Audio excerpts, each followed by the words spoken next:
কোনো ধরনের বিচার ছাড়াই আমরা দেখেছি যে উনি মনোনয়ন ফর্ম তুলেছেন। কারণ আমাদের কথা হচ্ছে যে যদি কোনো ব্যক্তি কখনো ছাত্রলীগ করে থাকেন, আওয়ামী লীগ করে থাকেন, ওনারা যে সবসময় খারাপ থাকবেন তা না। পরিবেশ পরিস্থিতি বাস্তবতার কারণে মানুষ পরিবর্তন হয়, চিন্তা চেতনা কার্যক্রমের পরিবর্তন হয়। একজন মানুষ ধর্ম পরিবর্তন করেন, অন্য ধর্মে ডাইভার্ট হন।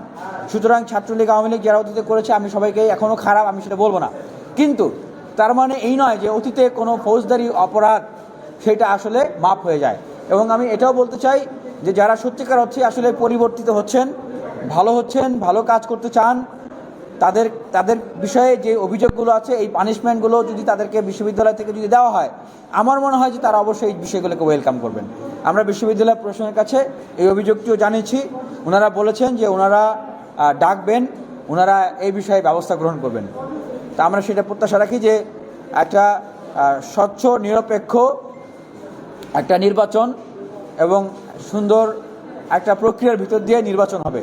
সেক্ষেত্রে এই ধরনের কোনো বিষয় বিশ্ববিদ্যালয় কার প্রতি পক্ষপাতিত্ব করা অথবা বিশ্ববিদ্যালয় কাউকে এই ধরনের ফৌজদারি অপরাধ থাকা সত্ত্বেও তার বিচার না করে তাকে আসলে নির্বাচনের সুযোগ দেওয়া, এই বিষয়গুলো বিশ্ববিদ্যালয় প্রশাসনের করবে না, সেটা আমরা আশা রাখছি আর কি।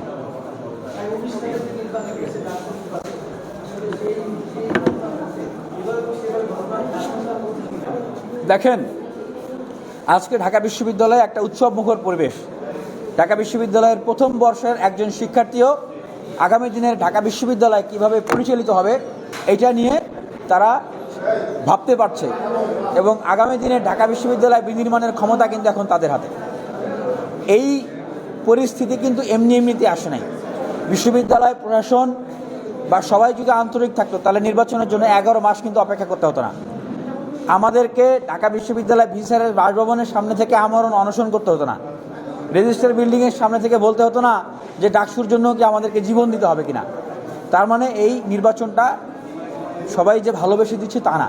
ঢাকা বিশ্ববিদ্যালয়ের অধিকারকামী শিক্ষার্থীরা, ঢাকা বিশ্ববিদ্যালয়ের রাজনৈতিক সচেতন অধিকার সচেতন শিক্ষার্থীরা, তাদের চাওয়া তাদের আন্দোলনের প্রেক্ষিতেই এই ডাকসু নির্বাচনটা হচ্ছে।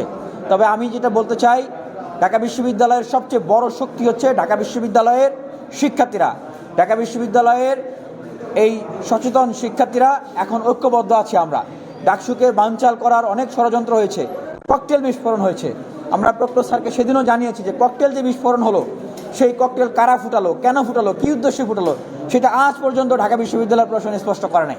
কেন করে নাই সেটা না জানিয়েই আপনারা ডাকসুর আয়োজনের দিকে যাচ্ছেন। অবশ্যই ডাকসুর আয়োজনের দিকে আপনাকে যাইতে হবে, হ্যাঁ, সেইটাকে না জানিয়ে ডাকসু করবেন না, এটা না, ডাকসু আপনাদেরকে করতে হবে।